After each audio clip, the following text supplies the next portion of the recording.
किसी में भी हिम्मत है कि ये चीनी मिल को बनवा सकता है। नमस्कार, मैं अभय पांडे और आप लोग का स्वागत करते हैं भारत के पहले चीनी मिल में, जो देख सकते हैं कि कितने अच्छे हालात में है। और इसका कारण है कि जो केंद्र सरकार है, राज्य सरकार है, उनकी कृपा ही कही जाती है इस चीनी मिल के बारे में। ये सारण शुगर मिल है, जो कि भारत में पहली बार अंग्रेज़ों द्वारा स्थापित किया गया। लेकिन सौभाग्य की बात यहाँ के नेताओं के लिए रही कि लूट मचाते हुए उन्होंने इसका चीरहरण कर दिया, जिसका उदाहरण आप देख सकते हैं। हम यहाँ पे दूसरी बार आए हैं। आप पीछे इसके जर्जर हालत को देखकर अनुमान जरूर लगा लेंगे कि इसकी हालत क्या है। बिहार में ऐसे भी रोजगार की भरमार है, जो आप लोग समझ रहे हैं कि कैसे ट्रेनों में बोरा जैसे भर के हम लोग को भेजा जाता है दिल्ली, मुंबई, पंजाब, गुजरात मजदूरी करने के लिए। कारण कि यहाँ के नेताओं का एक ही कहना है कि मजदूरी में पैदा लिए हो तो मजदूरी करते ही मरोगे, इसके अलावा दूसरा कोई उपाय तुम्हारे पास नहीं रहेगा।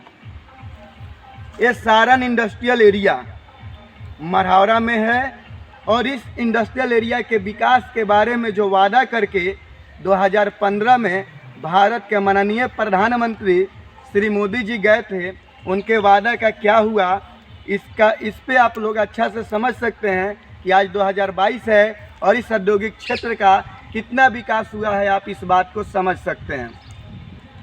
लोग आते हैं यहाँ पे और यहाँ के ईंट को, मशीनरी को चुरा कर ले जाते हैं, और भारत सरकार का, बिहार सरकार का इस पे इतना अच्छा असर रहा कि वो लोग इसको संभालने में भी खुद को सक्षम नहीं पाते हैं। चलिए आपको दिखाते हैं धीरे धीरे इस टूटे हुए चीनी मिल के खंडहर से जुड़े हुए उन लोगों के बातों को, जो कि ये बताते हैं कि कभी भारत का सिरमौर हुआ करता था ये चीनी मिल, क्योंकि ये पहला चीनी मिल था। यहाँ की मिठास पूरे भारत में जाती थी।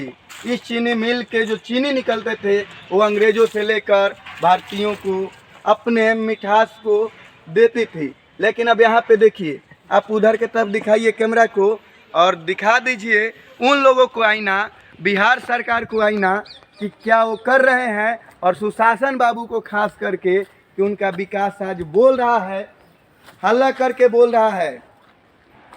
सुशासन बाबू का विकास आज हल्ला करके बोल रहा है कि भैया बिहार में रोजगार की भरमार कभी नहीं होगी। 19वीं सदी के शुरुआत में इस चीनी मिल की स्थापना हुई थी और 19वीं सदी गुजरते ही जैसे ही 20वीं सदी में घुसने को आए, यानी प्रवेश करने को आए, उसी समय यहाँ पे ऐसा राजनीति लफड़ा हुआ, ऐसा कुछ हुआ कि चीनी मिल बर्बाद हो गई। आप इसके मशीनरी को देखते हुए अनुमान लगा सकते हैं कि इसका विकास कितना हुआ है और कैसे कैसे इसको तोड़ा गया है। जंग लगती हुई मशीनरी में ये बता रही है कि सुशासन बाबू, आप में भी जंग लग गई है, आपके विकास को जंग लग गई है, क्योंकि आप लोग चाह कर भी इस औद्योगिक परिक्षेत्र का विकास नहीं कर पा रहे हैं। और इसके सबसे बड़ी जिम्मेवारी जो है केंद्र सरकार से लेकर बिहार सरकार की, सबकी है, स्थानीय जनप्रतिनिधियों की भी है। कारण कि अब देखिए कैसे टूटी हुई मशीनें हैं यहाँ पे, और इसको देखते हुए आप अनुमान लगा सकते हैं कि ऊपर की जो भी मशीनरी है वो कभी भी गिर सकती है। और सबसे खास बात यह है कि इसके लोहे को, इसके पार्ट पुर्जे को काट काट के बेचा जा रहा है, इसको कबाड़ी में बेचा जा रहा है, जिससे कि यहाँ के जो स्थानीय चोर हैं वो विशेष रूप से बहुत खुश हैं। कारण कि वो इसके लिए सरकार को धन्यवाद देते हुए कहते हैं कि धन्य हो यहाँ के प्रशासन, तुम छोड़ो, हम लूटेंगे, चुराएंगे और बेच के माल कमाएंगे। आइए और आपको दिखाते हैं। अब देखिए यहाँ पे एक ऐसा माहौल क्रिएट हो गया है कि विकास बिहार का शायद संभव नहीं होगा बिना इस परिक्षेत्र के विकास हुए। यहाँ के सांसद महोदय का वादा रहता है, दावा करते हैं कि सबसे ज़्यादा विकास हमने किया है। यहाँ के जनप्रतिनिधि जो भी हैं, सबका दावा रहता है कि हमने विकास किया है। लेकिन ये जो परिक्षेत्र है, औद्योगिक क्षेत्र है, इसके विकास को इन लोगों ने जंग लगा दिया है, और इसी के कारण बिहार का विकास ही नहीं, पूरे भारत का विकास रुका हुआ है। अब हमारे साथ है भाई साहब यहीं के, ये घूमने आए हैं चीनी मिल को। भैया क्या सोचकर घूमने आए हैं, इस बारे में बताइए। अरे हम लोग आए हैं, देखने हैं कि क्या है। अभी तक कुछ सामान बचा हुआ है कि सब लोग चुरा कर लेकर चले गए। बिहार सरकार का इस पर नजर नहीं है। केंद्र सरकार तो पूछ ही नहीं रही है। अब रहा नीतीश कुमार। अब तो जब नीतीश कुमार का सुरक्षा स्वयं नहीं है तो चीनी मिल का चाहे और जितना भी सरकारी संस्था है उसका क्या सुरक्षा करेंगे? आम लोगों का क्या सुरक्षा होगा जब वो खुद सुरक्षा नहीं है? अब बताइए, नीतीश जी को थप्पड़ लगा तो भाई साहब बोल रहे हैं कि जब वो सुरक्षा उनका नहीं हो सकता है तो इस चीनी मिल का क्या सुरक्षा होगा? सारा लोग ईंट अच्छा, आप युवा है, पढ़ाई करते हैं, बेगारी चरम सीमा पे है। आपको क्या लगता है कि अगर इस क्षेत्र का विकास हो जाए तो कितना सही रहेगा? एक चीनी मिल का शुरुआत हो गई तो पूरे बेरोजगार खत्म हो जाएंगे। युवाओं का रोजगार लग जाएगा इसमें। किसान मजदूर इसमें अपना ऊख बोने लगेंगे, लाने लगेंगे और बहुत सारा सफलता मिलेगी। चीनी का रेट जो इतना 45 रुपये 50 रुपये हो गया है वो सस्ता हो जाएगा। किसान मजदूर को मतलब कोई जाने की, बाहर जाने की, दिल्ली पंजाब कोई ज़रूरत नहीं है। अपना लोग खेती करेगा और ऊख ले आकर यहाँ गन्ना में मिल में देगा लोग और चीनी बनेगी। आपको बता दें कि मोदी जी वादा किए थे कि भूटान का हम क्या बिजली लाकर फिर इस क्षेत्र का विकास करेंगे। वो तो वादा किए थे कि 15 लाख खाते में जाएंगे। खाते में कहाँ 15 लाख खाते में अभी आए? तो आप ऐसा ही समझ रहे हैं बेरोजगारी भगाने की बात को? हाँ। और इस क्षेत्र के विकास के बारे में यहीं के खेदन प्रसाद उच्च विद्यालय में मरहौरा में 2015 के सभा में वादा किए थे कि हम इस औद्योगिक क्षेत्र का विकास करेंगे, जो कि आज तक नहीं हुआ। 7 साल हो गए, तो इसके बारे में क्या कहेंगे? और चूंकि बिहार में भी एनडीए की सरकार है और भारत में भी, यानी सेंट्रल गवर्नमेंट स्टेट गवर्नमेंट दोनों एनडीए सरकार है, इसके बारे में क्या कहेंगे? केंद्र सरकार के बारे में क्या कहेंगे? केंद्र सरकार चुपचाप बैठी है, राज्य सरकार देख रही है। कोई मतलब युवा बाहर में जा रहे हैं, मर रहे हैं, कोई उसको देखने वाला नहीं है। दिन दहाड़े मर्डर हो रहा है, कोई पूछने वाला नहीं है। केंद्र सरकार चुपचाप ताक रही है, राज्य सरकार को मतलब नहीं है। नीतीश कुमार को जब खुद सुरक्षा नहीं है अपने पर, तो जनता को क्या सुरक्षा करेंगे? आम पब्लिक को क्या सुरक्षा करेंगे? दिन पर दिन देखिए, रोज मर्डर हो रहे हैं, रोज चोरी छिनारी हो रहा है, कोई उसका पूछताछ कोई देखने वाला नहीं है। चलिए, हम आपको बता दें कि अभी चुनावी माहौल चल रहा है, एमएलसी का चुनाव हो रहा है, विकास का वादा हो रहा है, वादा पे वादा हो रहा है, लेकिन कितना विकास हो पाएगा ये तो आने वाला समय बताएगा। लेकिन अभी तक के विकास को देखते हुए अनुमान लग रहा है हमको कि इस विकास को पैदा होने में कितने वर्ष लगेंगे। शायद नीतीश जी रहें या ना रहें, शायद कौन देखेगा, ये देखने वाला कोई नहीं होगा कि कौन देखने वाला है। इसी बातों के साथ हम चाहते हैं कि औद्योगिक क्षेत्र का विकास हो और आगे बढ़े।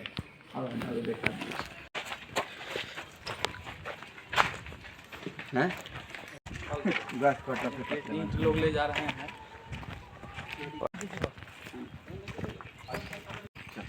चलो इधर दिखाइए, इसको देखिए कि कैसे काटा गया है। इसके लोहे को काट काट के बेचा जा रहा है और स्थानीय प्रशासन कुंभकर्णी नींद में सोई हुई है। उनको जगाने वाले जनप्रतिनिधि भी नहीं है, कारण कि वो भी सोए हैं और वो उस निंद्रा में है, उस समय का इंतजार कर रहे हैं जबकि ये पूरा मशीनरी पार्ट टूट जाएगा, बिक जाएगा, तब जाके इनको संतोष मिलेगा। कारण कि इसको वो समझ रहे हैं कि इसको बचाने से क्या फ़ायदा है, बचेगा फिर बिकेगा, इसलिए वो समझ रहे हैं कि इसको लूट जाने दीजिए, लोग काट लें, इसको ले जाएं, कुछ भी करें, किसी को कुछ मतलब नहीं है इस क्षेत्र के विकास से। केवल मतलब है तो वोट से और कुर्सी में बने रहना ही उनका एक आदत बन गया है और वो यही करना चाहते हैं, है ना? हो चाहे नहीं हो, सामान को कम से कम बिहार सरकार से है कि इसको सुरक्षित रखा। अलग की बात है वो, जो जंग लग रही है सब सुरक्षित, लोग चुरा रहे हैं, सब सुरक्षित रहेगा। इधर दिखाइए आप एक बार, ये रोला है, रोला मशीन है, शायद इसमें ईंट को पेरा जा रहा होगा, ऐसा हमको लग रहा है। और इसके भी पार्ट हैं बिके हुए। आप उधर दिखाइए, लोहे के पार्ट को काट काट के बेचा जा रहा है। और मैं तो बोलना चाहूँगा बिहार सरकार से कि अगर जो कट रहे हैं, बिक रहे हैं, तो इससे अच्छा होता कि आप ही इसके पार्ट को नीलाम कर देते हैं, बेच देते हैं और बेच के इस औद्योगिक क्षेत्र का विकास करते हैं, जिससे कि स्थानीय युवाओं को रोजगार मिलता और बेगारी दूर होती और कहीं ना कहीं इस जो क्षेत्र है इसके विकास के लिए आप लोग कुछ करते हैं।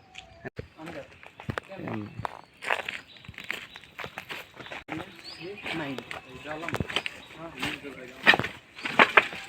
देखा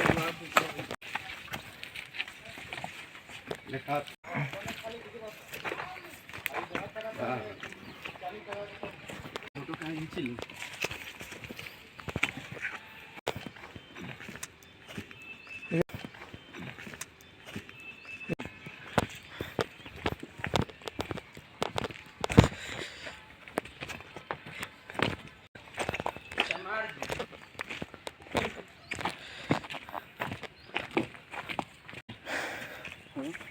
बिजली के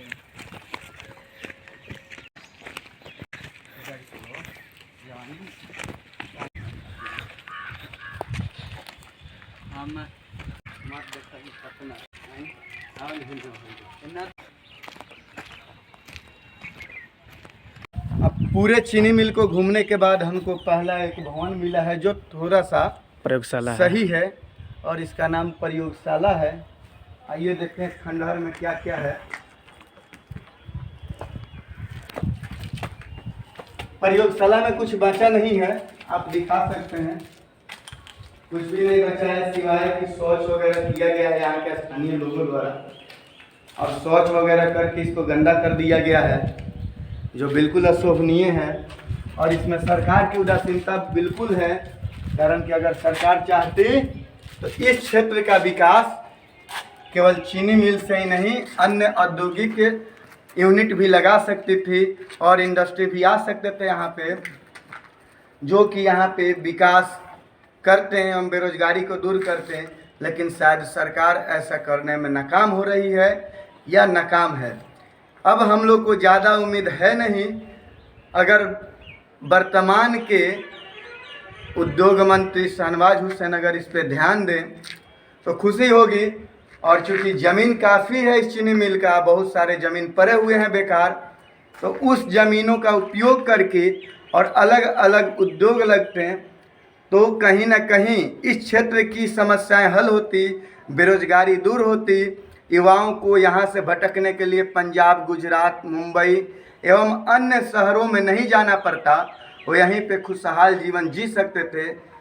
अगर ऐसा होगा तो देखते हैं आगे क्या करते हैं हमारे प्रशासनिक अधिकारी या सरकार से जुड़े हुए जो भी हैं जनप्रतिनिधि, वो इस पे क्या करते हैं, देखने वाली बात होगी। चीनी मिल को घूमते घूमते हम इसके टूटे हुए अस्थि पंजरों को देखते हुए आज एक जगह पे आए जहाँ पे कुछ लिखा हुआ है, तो आप भी पढ़िए और देखिए। लिखा है कि किसी में भी हिम्मत है कि ये चीनी मिल को बनवा सकता है, यानी कि जो भी लिखे हैं उनके द्वारा चैलेंज किया गया यहाँ के प्रशासनिक अधिकारी सहित राज्य एवं केंद्र सरकार को कि अगर हिम्मत है आप में तो बनवा दीजिए इस चीनी मिल को और विकसित कर दीजिए इस औद्योगिक क्षेत्र को। अब देखना होगा कि वो कितना सुनते हैं, कितना समझते हैं। उनको फुर्सत नहीं है अपने एसी कमरों से, एसी गाड़ी से निकल के इस चीनी मिल को घूमने की, ना ही अधिकारी को, ना ही यहाँ के जनप्रतिनिधि को। तो जब हिम्मत नहीं है तो काहे के लिए कुर्सी पर बैठ जाते हैं आप लोग?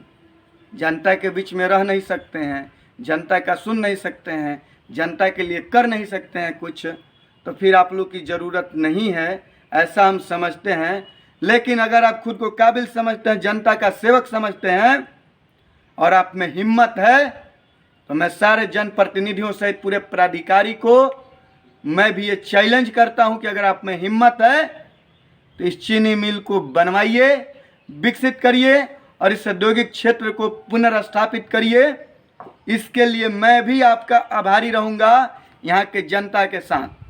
फिलहाल इस टूटे हुए खंडहर से मैं आप लोग को फिर से नमस्कार करता हूं और चाहूँगा कि आप लोग इस वीडियो को सरकार तक जरूर पहुँचाएँ। धन्यवाद। जय हिंद, जय भारत।